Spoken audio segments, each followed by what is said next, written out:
Hey guys, and welcome to the Working Money Channel. When will the Ripple SEC case end? This brought to us by Jeremy Hogan here on Twitter. So Ripple thinks it will end sometime between August 26th and November 18th.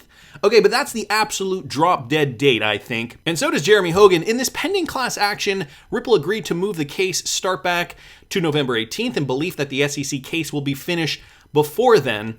But then he puts this disclaimer down here. Of course, it can settle any time. Here's a document released, a legal document with regards to the case. Let's not forget, guys, the current date, August 26th, 2022, but then the new agreed upon date, November 18th, 2022. So Jeremy Hogan just letting us know that this is the current timeline for, I guess if it goes straight to the end, if it goes to trial, but this can in fact settle at any moment. So this is why we're on our toes as XRP hodlers. I know we've been waiting a very, very long time for this case to end, and if it does end, I mean, the worst case scenario, it takes the longest amount of time possible. We are waiting till November of 2022. And if we were told that in December of 2020, I think we would be tearing our hair out. Now, though, that timeline seems a lot closer than not. I mean, August is right around the corner. It's already March. So anyway, I thought I'd just bring that to your attention. Also saw this, guys, from jv.xrp. No wonder the SEC doesn't go after anything Ethereum based. It's because it's all running on JP Morgan's database. And so new news has recently come out that JP Morgan has a vested interest in the Ethereum-based software company. They have definitely invested money in that as well. This question is not related to any ongoing investigations or pending litigation. So he's just bringing this up. Consensus, the Ethereum-based software company, recently acquired JP Morgan's Quorum. The acquisition has raised many eyebrows from observers as they wonder why JP Morgan would sell their database network. Consensus acquired Quorum for an unknown amount of money. However, JP Morgan subsequently made a strategic investment in Consensus that most likely canceled out or even exceeded the amount of money Consensus paid for Quorum. If this sounds strange to you, it's because it is. Also make note, John Deaton bringing this to our attention 4 months before the lawsuit. Jay Clayton, yes, the same Jay Clayton that brought upon the Ripple v. SEC lawsuit, Clayton's law firm, Sullivan and Cromwell, negotiated the purchase of JP Morgan's Quorum and the JPM coin by Lubin and Consensus. It appears that Clayton, helping his firm, directed Hinman to contact Lubin, who is represented by Sullivan and Cromwell. And so there's an article attached to this tweet. I'm not going to read the article. John Deaton also just mentioning when interviewed by Laura Shin, Lubin described his Quorum acquisitions offering as interbank information network that is similar to what SWIFT does and works with north of 400 financial institutions around the world. And get this, he also added that Consensus supports the JPM coin. Remember when that JPM coin came out and people were wondering, is this going to be the Ripple killer, the XRP killer? And we were just all kind of laughing because we thought to ourselves, how could a bank, one sole bank, compete with the rest of the financial world, globally, the financial ecosystem? And we thought, one of the examples, we were mentioning in the XRP community and that I was saying specifically on this channel was that, if you have another bank, why would another bank, like, for example, Goldman Sachs, why would they want to hold JPM coin? JPM coin is basically a redundant coin that would be, attached one-to-one to the US dollar. We already have stable coins for that. Anyway, we are now learning more about this, how JP Morgan is connected to the Ethereum Foundation through the Consensus link. And it's interesting what you find when you dig. This is a great one from Stéphane Hubert. Right down here, Lubin's interests are not exactly aligned with Vitalik because he is more of a financial type pursuing commercial gains. Then down here, precisely, Lubin insisted the Ethereum team consult with the U.S. Securities and Exchange Commission at an early stage, and that it hire high-priced lawyers from the Manhattan firm Pryor Cashman to minimize legal risks. Joe is in the background, says Mike Novogratz. So this is a quote from Mike Novogratz, but he is as important as Vitalik. And then down here, another quote from Charles Hoskinson. With Joe, you never actually know more than 5% of what he is thinking. So some interesting testimony, I suppose, brought to us by Stéphane Hubert with regards to what Mike Novogratz thinks and what Charles Hoskinson thinks about Joe Lubin. And with regards to what Consensus said they were building back then, the first element of Consensus business is building a cross-border payment system. Sound familiar? So the first element is just borderless payment systems, ease of sending any amount of money inexpensively across borders or even within borders. In terms of remittances, most of the time fees are in the area of 10%, and that's just far too much money to give up if you're sending money around the world.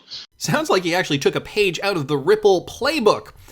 I'm going to keep going. Another Joe Lubin clip here real quick from Real XRP Boy. There it is. There's the formula. If you ever wanted to know how to get around the rules, well, listen to Joe Lubin. Yeah, so Director Hinman declared Ether not a security. Do I think it's going to become true that Ether will remain not a security? Yeah, I think he was pretty definitive about that, they were careful not to say anything about the token launch. And we were careful to do our legal work before the token launch so that we're very comfortable that it never was a security.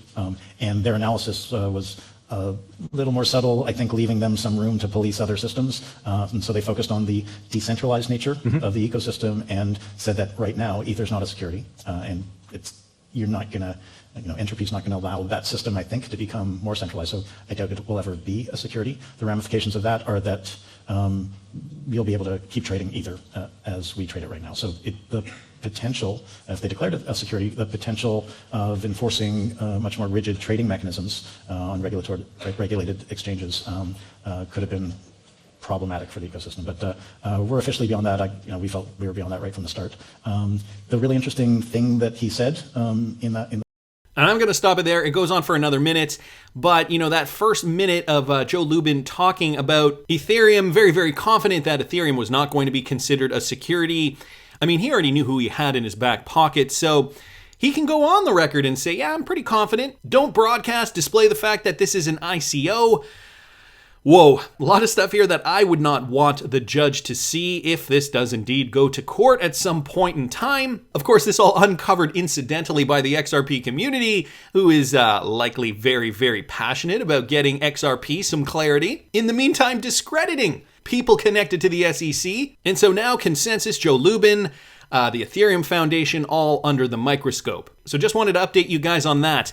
Also saw this from Michael at Val5 Links. Okay, now get this, guys. The IMF warns that ongoing war in Europe will have a severe impact on the global economy. You set up the Russia-Ukraine situation, you say, okay, that's in one region of the world, but if this continues to go on and the economy happens to collapse, well, it wasn't our fault. So this is just reported in a report published on Saturday. The IMF has warned that an ongoing war in Europe and associated sanctions will have a severe impact on the global economy. The IMF's report says there is extraordinary uncertainty in the air and that international financial institutions believe economic consequences are already very serious. With a crisis happening in the world, many analysts and economists are concerned about the global economy and the aftermath of the warfare taking place in the Ukraine. Additionally, Russian sanctions are being discussed or implemented daily by a large quantity of countries across the globe. On Saturday, the IMF issued a staff statement concerning the economic impact of the war in Ukraine after the executive board met on March 4th. The report notes that the meeting was chaired by the IMF's managing director, Kristalina Georgieva. IMF's outlook is not great, and the international financial institution had noticed the energy and commodities boom last week. Some analysts, of course, have been saying cryptocurrency and precious metals, those are likely the safest investments at this point in time. Again, that is not financial advice by any means. These are just clips, snippets of what I've read over the last week or so. All of this is added to inflationary pressures from supply chain disruption. So they're also bringing in the inflation situation that we have witnessed since the beer flu. And it could slow the beer flu pandemic rebound. Price shocks will have an impact worldwide, especially on poor households for whom food and fuel are a high proportion of expenses.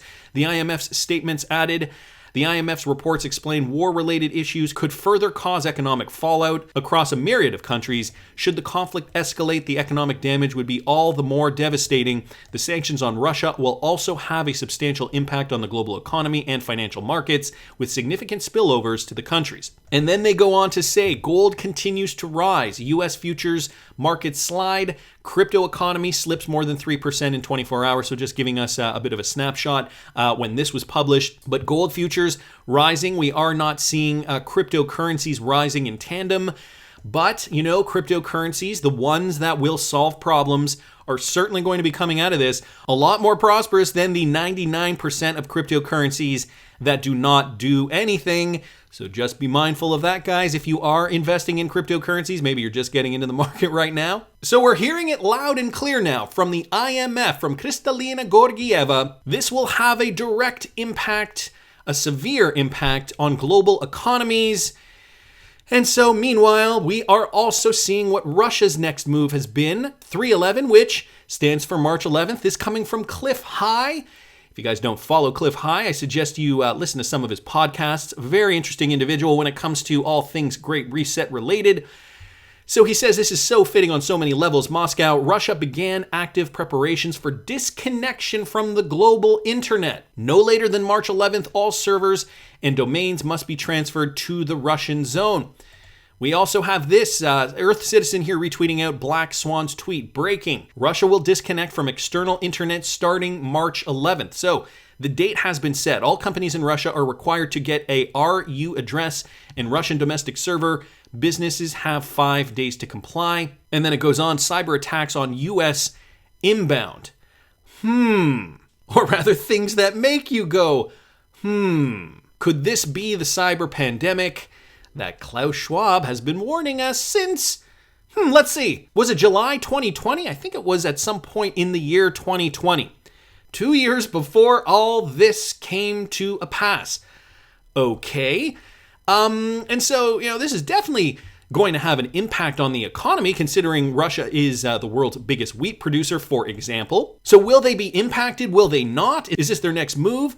And, let's liken it to a chess game. Are they thinking many moves ahead? Well, I saw this from Matthew Liny. Visa, MasterCard, PayPal will have no impact on Russia, because UnionPay, which is Chinese, with Wiz Financial, which was formerly called Finabler, will fill the gap. UnionPay is one of the largest card service providers. This is an XRP integrated platform. And so just to bring this up, from back in 2019, Finabler and UnionPay integration signed MOU for global payments technology partnership. And these guys integrated with China and Russia. Finabler rebranded Wiz Financial, merged into leading payments group.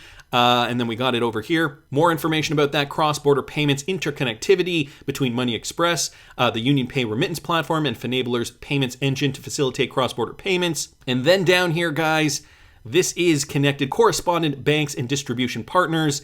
It is connected to Ripple. It is XRP integrated. So that is some interesting news. Also, just to reiterate that point, this from Michael Manfield here, the fact that Ripple partners continue tie-ups as Finabler signs MOU with UnionPay. So this is just, actually this is recent, this isn't even an old article. Ripple's primary focus has been to initiate partnerships across the spectrum, and the partners themselves have ensured they keep the tradition alive. In a new announcement, Finabler, one of Ripple's most famous partners, revealed that they would be signing a memorandum of understanding with UnionPay International for a global payments technology partnership. So boom, if we see Russia decide, and we already know Russia is in cozy with China, if they get onto this platform, this new system, is it really going to are the sanctions really going to have an effect on them? Is this going to impact, the rest of the world economy? And is this Russia saying, this is our next move, but now that you've pissed us off, we're going to put the pressure on you just a little bit more? Bringing us back to, will this have a severe impact on global economies? Well, the IMF is still saying, yes, it will. Let me keep going though, because Fojack here on Twitter posted this. Now, the other day I did a video with the latest Mr. Poole tweet. At that time, he was saying to prepare. And we were asking ourselves, prepare for what? Well, here's another one. This time he's telling us to hide.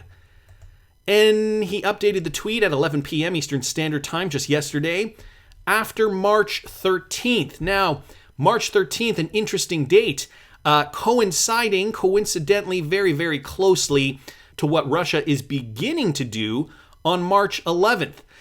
This integration could take a few days, let's not forget. This is saying that it's starting on March 11th, that all companies will need to get onto the Russian internet and that they will disconnect from the external internet altogether. So are we to expect something bigger to happen? Excerpt from Mr. Poole Drop, guys. Now get this is from almost a year ago. March 31st, 2021, last year, Fojack retweets, "New world awaits, only few will be a part of it. Simulations will continue. Fear equals control. Seek safety in the event of 3/11, 9/11, and 11/31 internal spreading worldwide. Beware of sudden events, unexpected world shattering. So could he mean something that is going on right now? Perhaps the Russia-Ukraine situation. Again, guys, I'm speculating, but it sounds like this is all coming to a head. Do not look further. All answers in the past, future will be repeated. This is a simulation attempt. You cannot stop it. Again, guys, this was posted in March of 2021. And now, March 2022, Mr. Poole is saying hide after March 13th. And coincidentally, who else posted something is going to happen on March 13th? I'm going to punch in there and post, see if you guys can take a look at that Bearableguy calendar here from March. There is a heart over the 13th of March 2022. So is this what we're bracing ourselves for? What is going to happen on March 13th? Is this connected to an event starting on March 11th where Russia is disconnecting from the external internet? How is that going to affect the Western economy? Is it actually going to affect the Western economy as predicted by the IMF? So, I mean, come on now. Are these all just riddles for fun? Or is something else happening, guys? Something that, when you take a deeper dive, you start to see how it's all connecting. That's just my opinion, but I want to hear what you guys think. Please subscribe to the channel if you haven't already. Like the video if you like the content I'm providing. I always want to hear your comments. See you in the next one, guys.